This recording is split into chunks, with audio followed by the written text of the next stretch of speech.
I'll be talking about what SSH keys are, and in continuation to this video we'll also talk about Git. I wanted to do this before we jumped into proper Python because any corporation you go and work for would use some version of a software version control system, and Git is the most famous one of those. So that's why I wanted to talk a bit about Git. I would also put a GitHub link for a repository that I'm going to create where you can find kind of a cheat sheet for GitHub kind of a cheat sheet where you can use Git commands and the basics that you should know of what Git is and how to use it. So let's get started. So the very first thing is I'm going to talk about is SSH keys. So what SSH does for you is like so when you're connecting, as you can see, this is a command line, right? It's a command line interface. So when you're trying to connect from one computer to another using just the command line, you would have heard of FileZilla and all that. So that the basic architecture of what FileZilla does is it creates an SSH tunnel from one computer to another to upload files. And for the computers to be able to talk to each other, they use SSH keys. Okay, so it's kind of an authentication system in place. So how do you create it? You do ssh-keygen-t RSA. So using the RSA algorithm, I'm generating a new SSH key for my computer. So this is the default location where it's going to be saved. Because I already have it, I would just say yes. You wouldn't get this prompt if you don't have an SSH key created. I don't do anything, enter, and now my SSH key is created. So if you go to the SSH directory, you'll see two things. And if you see a directory starting with a dot, that means it's a hidden directory in Linux. So if I go in here and I do this, I'll see there are 3 files in here. So the very first thing that you see, ID_RSA, is your private key. Do not ever in your lifetime share this key with anyone. All you need to make connections with any other computer in the world is this, is your public key, .pub. So if you look at it, you'll see something like this.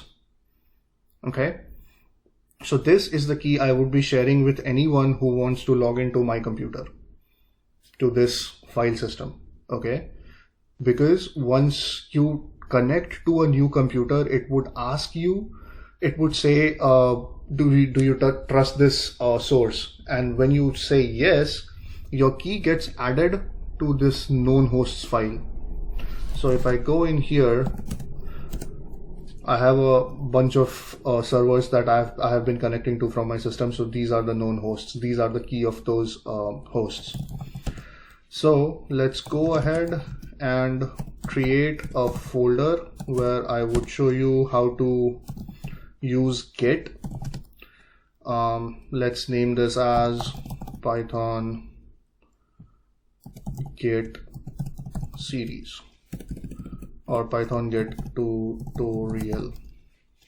Okay, now let's jump into that. So the very first thing, if you're using Git for the first time, you need to be doing is initializing Git and setting some global variables. So here are the commands that I would also put in the description of the video. So what you need to be doing is, first of all, you need to install Git. Because I have Git, I don't need to install it. You need to set these global variables, username and email. And after that, once you're done with all of that, you can do is git init. This initializes an empty Git repository. Okay, so now, because see, .git is a hidden folder because it starts with a dot, right? So if you just do an ls right now, it won't show anything, but if you do this, it would show a lot of things inside this directory. Okay, so what you need to be doing right now is creating or adding some files in here, which we'll get to later. So let's say I create a readme file. Okay, and then I do this. So what this will do is it will open up a Visual Studio prompt for me to write stuff in. So I can say this is a readme file for this project. Okay, save it and close it. Now if I do an ls, I'll see the readme file in there. Now to check the status of your directory, if you have pushed something to GitHub or any GitLab or any version of Git that your company is using, all you have to do is check git status. So on the branch master, this is the file that is ready to be pushed. Okay, so there are 3 stages of pushing something to a production environment. You start coding in a development environment, you move it to test, and then you push it to production. So what happens is, and these 3 environments, I mean, when a developer starts coding, they start their project in a certain set environment. Once they're done coding and once you're done with the unit testing, like the very basic testing that the coder itself usually does in an agile method or any other method of software development, what happens is you push it to the test system where all your integration testing happens, right? And then you move it to production after a considerable amount of time. And production is the live environment that your customer sees. So say that you have an account with Bank of America. When you go to bankofamerica.com, that is the production environment. So I have to stage these files to move it to a live server, right? Or to move it to production, let's say. So what you do first is you stage these files. How do you stage it? Either you do git add dot. What this does is it adds all the files. If I had like 5 more files in here, it would add everything to the staging area. Okay, but say you're going to commit only 1 file.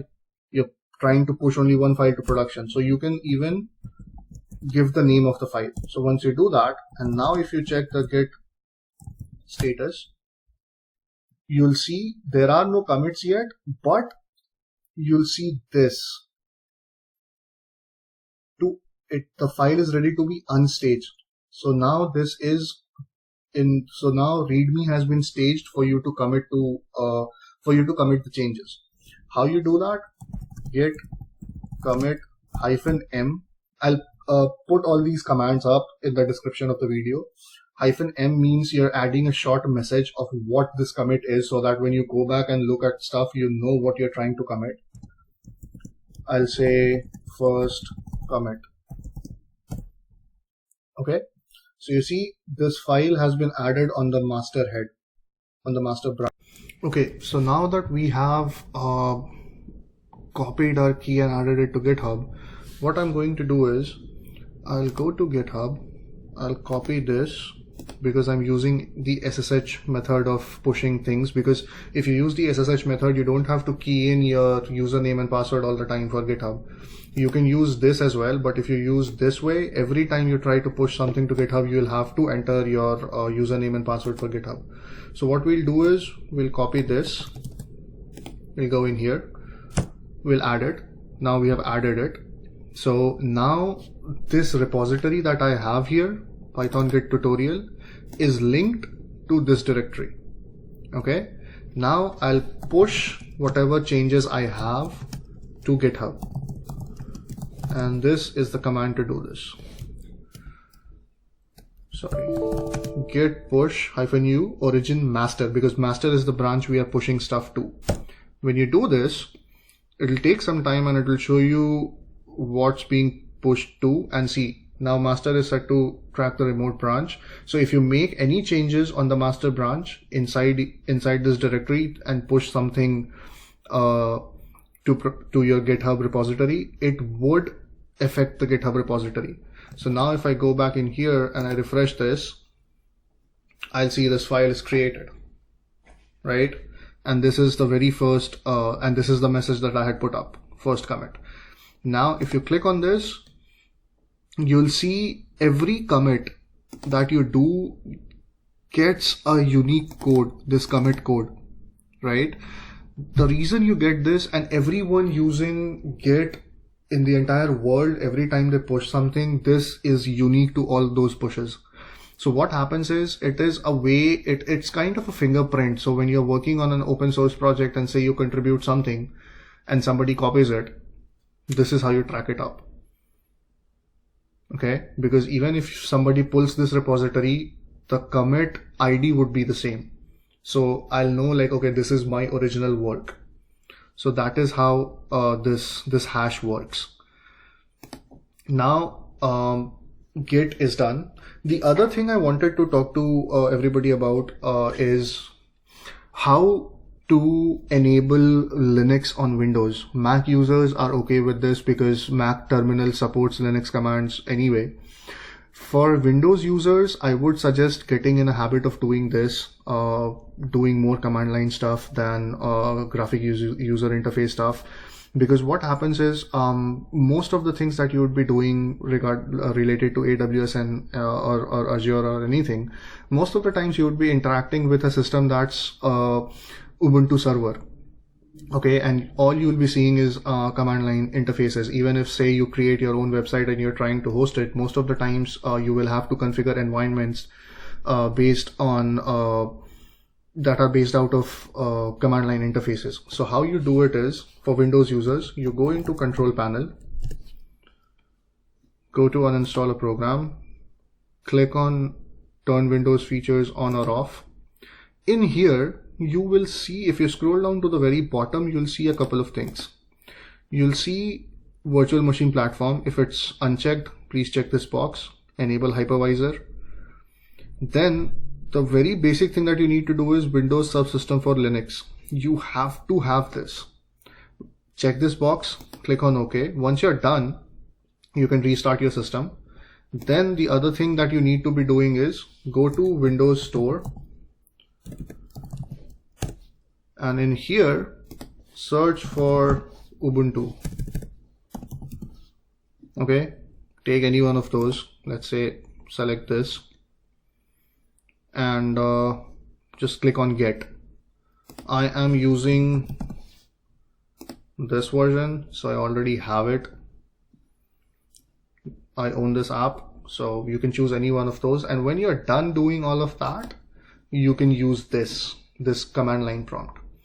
So that's it, I guess, for this part. And starting with the next episode, we'll get into details of Python programming. The only reason I wanted to cover this is because I will be using Git, whatever code that we would be practicing on Python notebooks, I would be pushing it to this GitHub repository, which I'll also mention in the description of the video.